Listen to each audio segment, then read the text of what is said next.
Tá gravando? Ah, é mesmo, tá gravando. Olá, meus meninos do canal Biologia e Cidadania. Sejam muito bem-vindos. Aqui é o professor cangaceiro Manuel Silva Amaro.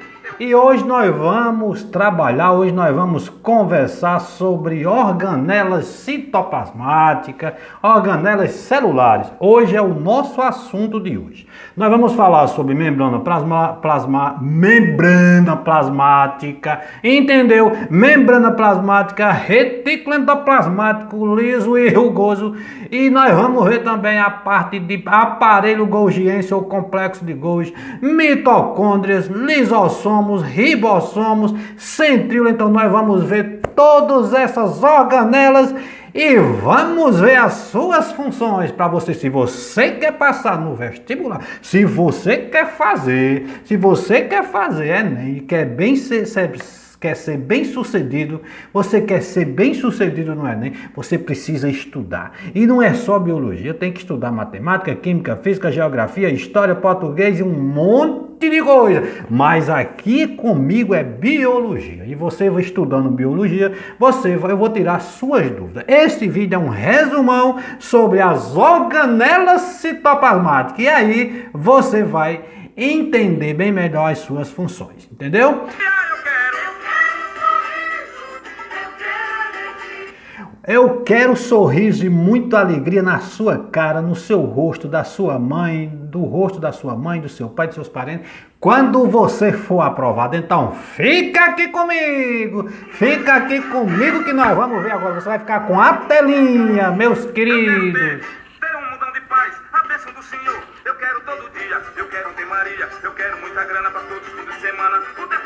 Então vamos ver aqui comigo, meus queridos, meus meninos, meninas e meninos, senhoras e senhores ligados aí no canal Biologia e Cidadania, aqui com o professor Cangaceiro. Então nós vamos ver aqui, pessoal, em relação à questão, existem dois tipos de células, né? A célula, definição de célula é a unidade morfofisiológica dos seres vivos, é a unidade funcional, né? É a menor unidade que pode viver de uma maneira independente, de uma forma independente, porque tem toda a aparelhagem para viver de maneira independente. Nós temos a célula procariótica, essa célula aqui, procariótica, né? E a célula procariótica ou procarionte, ela pertence aos organismos como bactérias, arqueabactérias, cianobactérias. Então são organismos ainda bastante simples em relação aos outros organismos. A célula procariótica não apresenta membrana nuclear ou envelope nuclear, que nós chamamos agora. Então ela apresenta, no caso de uma bactéria, ela apresenta uma cápsula que protege juntamente com a parede celular, tá? E nós temos também a membrana, tá? Que está em contato direto com o citoplasma, tá? E nós temos o citoplasma e os ribossomos. Os ribossomos, meus caros meninos e meninas, os ribossomos são o que? São organelas constituídas por RNA ribossômicos e proteínas. Essas organelas são muito pequenininhas e elas estão trabalhando na célula, elas são as usinas de produção de proteínas. As proteínas são produzidas pelos ribossomos, beleza? Então aqui é a célula procariótica, que é um pouco diferente, né? Ou bastante diferente da célula. O outro tipo de célula é a célula eucariótica.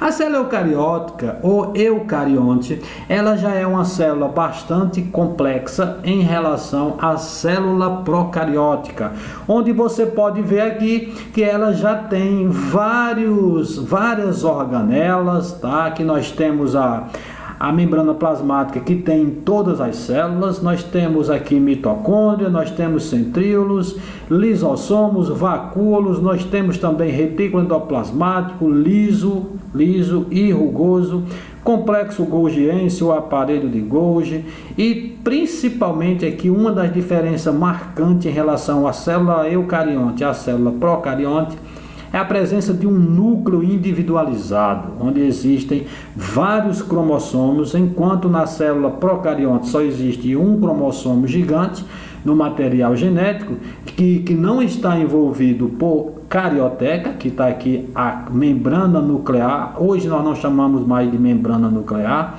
ela é chamada de envelope nuclear. Então a célula eucariótica ela é bastante complexa e pertence ao restante dos organismos, enquanto as procarióticas ou procarionte são das células das cianobactérias, que são as algas azuis, e das arqueabactérias e das bactérias. E o restante dos organismos, protozoários, fungos, plantas e animais, são constituídos por células eucarióticas.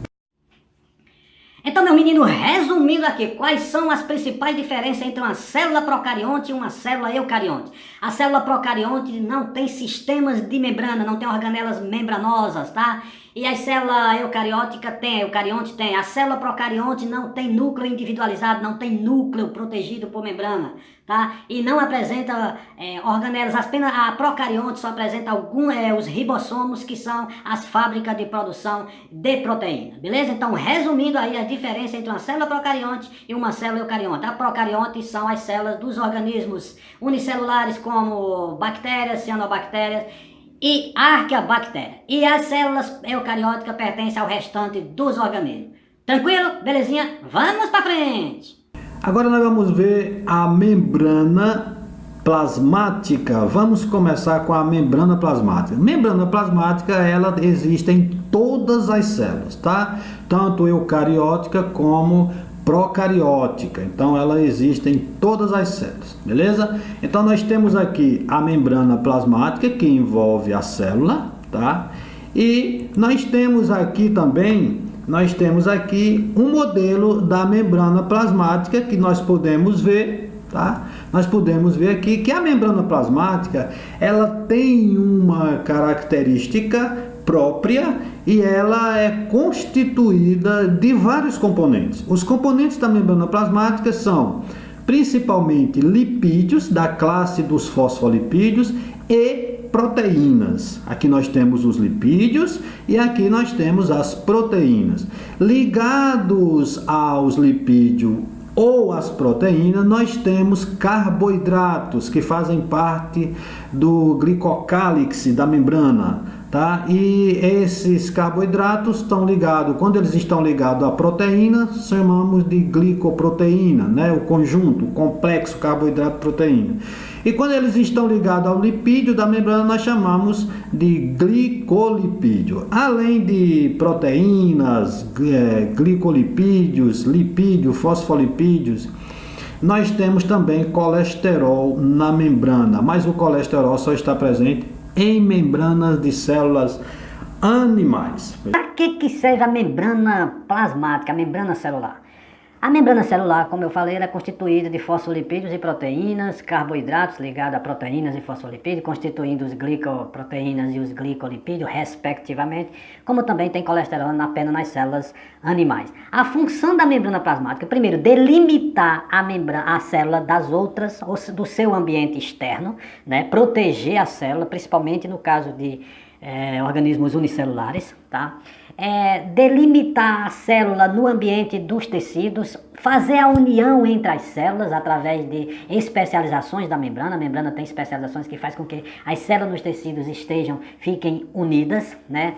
Funcionar como receptor de sinais, né? Como, por exemplo, receptor de impulso elétrico, de impulso nervoso, de substâncias como mensageiros químicos, como os hormônios, receber outras células, né? Aderir a outras células, reconhecimento celular. E principalmente a membrana plasmática tem a função de controlar, selecionar o que vai entrar e o que vai sair da célula.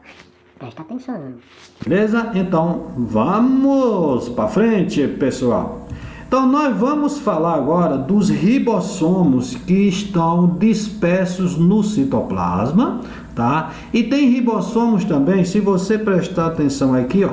Se você prestar atenção aqui, o retículo endoplasmático rugoso tem esses pontinhos aqui, esses pontinhos mais escuros que são ribossomos. Então nós vamos olhar aqui os ribossomos que eles podem estar dispersos no citoplasma, tá? Pode estar disperso no citoplasma ou, como aqui, ó, tá vendo, ó, esses pontinhos aqui, ou aderido às membranas do retículo endoplasmático rugoso. Os ribossomos livres no citossol, ou no citosol, né, que é no citoplasma, eles produzem proteínas, tá? Eles produzem proteínas para serem usadas pela própria célula. Essas proteínas vão para o núcleo, né, servir lá com as histonas e outras proteínas que tem lá dentro do núcleo. Também vão para as mitocôndrias, vão para os cloroplastos, no caso das células que possuem cloroplastos, as células que fotossintetizam, principalmente células vegetais. E também vão para os peroxissomos, que são organelas responsáveis pela desintoxicação celular, no caso do metabolismo do peróxido de hidrogênio. E os ribossomos ligados à membrana do retículo endoplasmático, tá, pessoal? Aqui, ó, tá ligado à membrana do retículo endoplasmático, como eu vou mostrar daqui a pouquinho.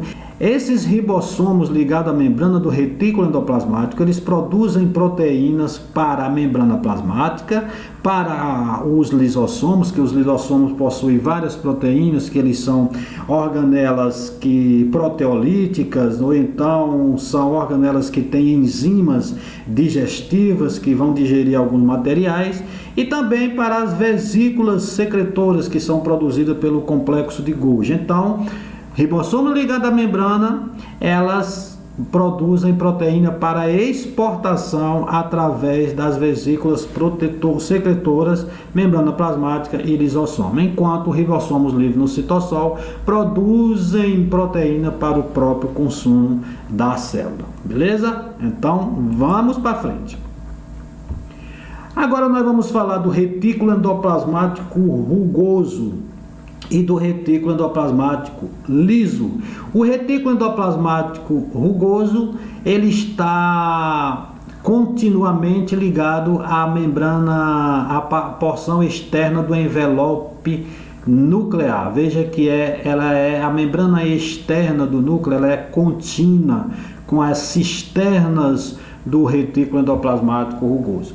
E o retículo endoplasmático rugoso, a sua função é produção de proteína, uma vez que ele tem aqui, ó, nas suas membranas e na parte superfície citoplasmática das suas membranas, eles têm ribossomos aderidos. Então, o retículo endoplasmático rugoso, além dele ter a função de produzir proteína em função dos seus ribossomos, ele também tem a função de armazenar, transportar substâncias, proteínas que estão produzidas aqui, são transportadas através das suas cisternas e passam para o retículo endoplasmático liso ou passa para o complexo de Golgi, que nós vamos ver daqui a pouco. Então nós temos aqui o retículo endoplasmático liso. Liso por quê? Porque ele não tem ribossomos aderidos nas suas membranas. O retículo endoplasmático liso, ele tem as funções de desintoxicação celular, metabolismo do glicogênio. Nós sabemos que o glicogênio é nossa substância de reserva dos animais. E também a produção de lipídio. Então, voltando aqui, meus queridos, quais são as funções do retículo endoplasmático rugoso? Síntese, armazenamento e processamento e transporte de proteínas, tá? E quais são as funções do retículo endoplasmático liso? Síntese de triglicerídeos, ou seja, de lipídios, desintoxicação celular e também metabolismo do glicogênio. Essas são as funções desses dois retículos. Valeu? Vamos pra frente! Vamos falar agora, pessoal, do complexo de Golgi, ou então do aparelho golgiense. O aparelho golgiense, ele é representado por sáculos ou cisternas, né? Amontoada assim, empilhada. Cada cisterna dessa chama-se de dictiossomo. O aparelho de Golgi, ele apresenta funções importantes para o metabolismo celular. E nós temos o retículo endoplasmático. Esse retículo endoplasmático, ele trabalha em parceria, retículo endoplasmático rugoso, com o aparelho de Golgi. produzindo vesículas com proteínas. Essas proteínas vão passando para o aparelho de Golgi. O aparelho de Golgi, a função do aparelho de Golgi está relacionada à secreção celular. Porém, ele também faz a maturação, o processamento das substâncias das proteínas, tá? que vão passando por dentro dele. E também nós temos aqui, olha só, meus camaradas, nós temos aqui a formação dos lisossomos, tá? Então, o complexo de Golgi, ele tem funções importantes, transporte, processamento, maturação de proteína, formação dos lisossomos e também outras funções muito importantes, como por exemplo, formação do acrossoma do espermatozoide. Então, no espermatozoide tem uma organelazinha lá na cabeça do espermatozoide chamado de acrossomo. Esse acrossomo ele está repleto de enzimas que são usadas para a penetração do espermatozoide no óvulo. Quando ele vai chegando no óvulo, ele usa essas enzimas para digerir as membranas celulares das células que estão ali em volta do óvulo e também facilitar a sua entrada no óvulo para haver a fecundação. Uma outra função muito importante do aparelho de Golgi nas células vegetais é a formação do fragmoplasto durante a divisão celular. Então, recordando aí, meninos, só para resumir um pouco quais são as funções do aparelho de Golgi, né? Está relacionado com a secreção celular, formação dos lisossomos, né? Que vão dar origem aos vacúolos digestivos, processamentos também de polissacarídeos dentro do complexo de Golgi e outra função importante, formação do acrossoma do espermatozoide e formação da lamela média durante a divisão das células vegetais, beleza? Então prestem bem atenção nessas funções do complexo de Golgi, ok? Muito bem, meus queridos, vamos falar agora das mitocôndrias. As mitocôndrias, tá? As mitocôndrias, elas são organelas citoplasmáticas que são responsáveis pela produção de energia na forma de ATP. Ou seja, a mitocôndria é quem desenvolve a respiração celular nos organismos aeróbios. Mas aí, cangaceiro, o que é aeróbio? Aeróbios são aqueles organismos que só conseguem viver na presença de oxigênio, ao contrário dos anaeróbios que conseguem viver na ausência do oxigênio, tá? Para isso tem os anaeróbios restritos e os anaeróbios facultativos. Os anaeróbios restritos não vivem na presença de oxigênio. E os anaeróbios facultativos vivem tanto na presença quanto na ausência de oxigênio. Então nós vamos ver aqui, a mitocôndria é uma organela envolvida por duas membranas. Tem uma membrana externa, que é uma membrana lisa, e uma membrana interna que ela tem essas rugas aqui, ó. Então aqui nós temos a membrana externa e a membrana interna. A membrana interna apresenta essas rugas e essas rugas são chamadas de cristas mitocondriais. Então nós temos aqui, ó, membrana interna, membrana externa. Dentro da membrana da proteína existem a matriz mitocondrial, que é esse espaço aqui, ó, tá? Esse espaço tem uma substância que tem a substância aquosa, uma solução aquosa, onde tem muitas proteínas, tá? E dentro das mitocôndrias também apresenta DNA, RNA e ribossomos, tá? Os ribossomos das mitocôndrias produzem boa parte das proteínas dessas organelas, entendeu? Então, a mitocôndria ela é responsável pela produção de energia através da respiração celular. E na mitocôndria acontece o ciclo de Krebs da respiração celular e a cadeia transportadora de elétrons. Só para reprisar, a respiração celular ela começa no citoplasma pela glicólise, que é a quebra da glicose, e depois a glicólise transforma a glicose em 2 piruvatos. Esse piruvato vai ser transportado para a mitocôndria e na mitocôndria ocorre o ciclo de Krebs na matriz mitocondrial e a cadeia transportadora de elétron, né, que ocorre nas cristas mitocondriais. Então nós temos aqui a cadeia de transporte de elétrons, que é a etapa final da respiração, onde é produzido ATP a partir de ADP mais PI. O que é ADP? Adenosina difosfato.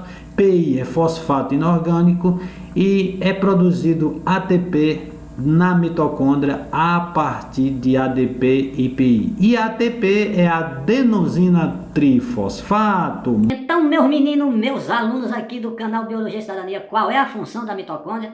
Produção de energia através de quê? Da respiração celular. Não esqueça que essas organelas produzem energia na forma de ATP através da respiração celular, que é a principal função das mitocôndrias. E agora nós vamos falar dos centríolos. Os centríolos é um conjunto de microtúbulos feito em um arranjo proteico, né, que é uma organela que não é envolvida por membrana. Todas essas organelas que eu falei para vocês, com exceção dos ribossomos, elas são envolvidas por membrana. Retículo endoplasmático liso rugoso, mitocôndria, complexo de Golgi, tá? Lisossomos, peroxissomos, que eu não falei ainda, e os centríolos e os ribossomos não são envolvidos por membrana. Os centríolos são constituições em arranjos proteicos de microtúbulos.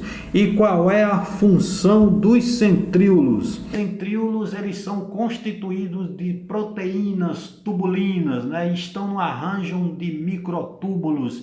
E as funções dos centríolos estão relacionadas com a formação do fuso mitótico e do fuso meiótico na divisão celular, e também a formação de cílios e flagelos, que são organelas que estão envolvidas na locomoção das células. A célula vegetal. Agora vamos falar um pouco da célula vegetal, meus queridos. Então, a célula vegetal, ela é um pouco diferente da célula animal, tá? Ela tem algumas diferenças, tá? E nós vamos ver agora. A célula vegetal é uma célula eucariótica.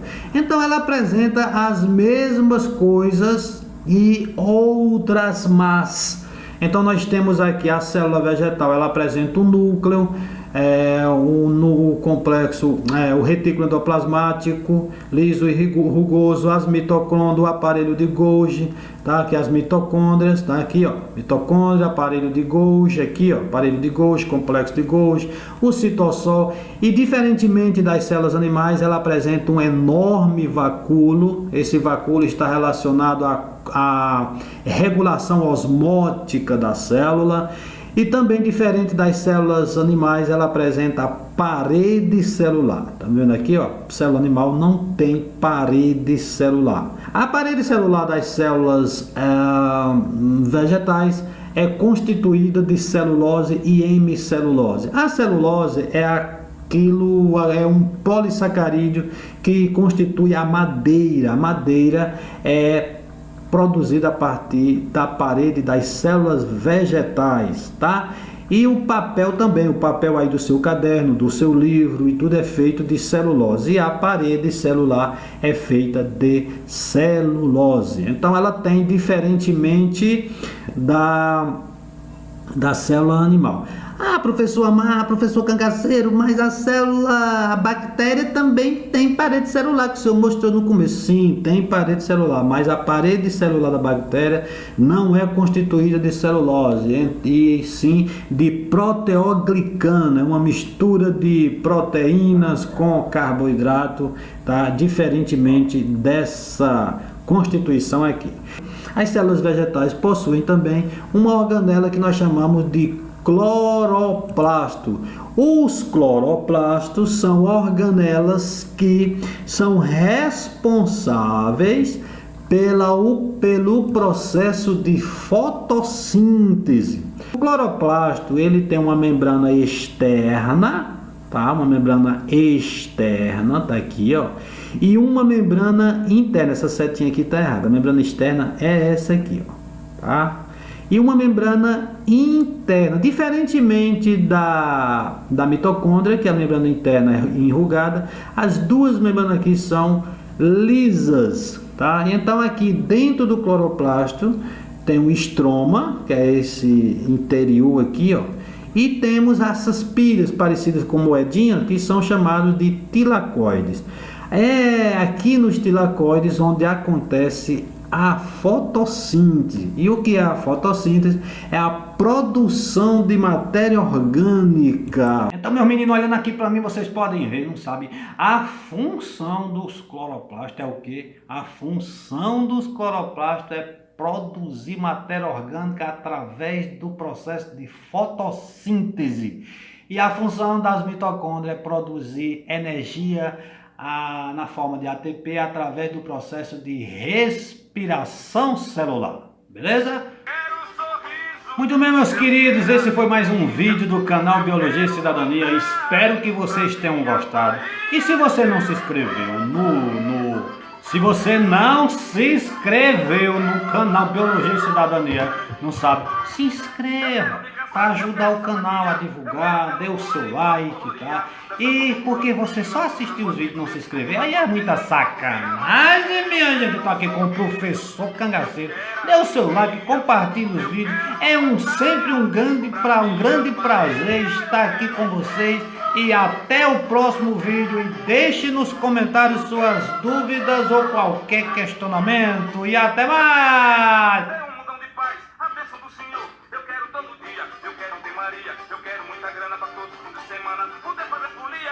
Eu quero um sorriso.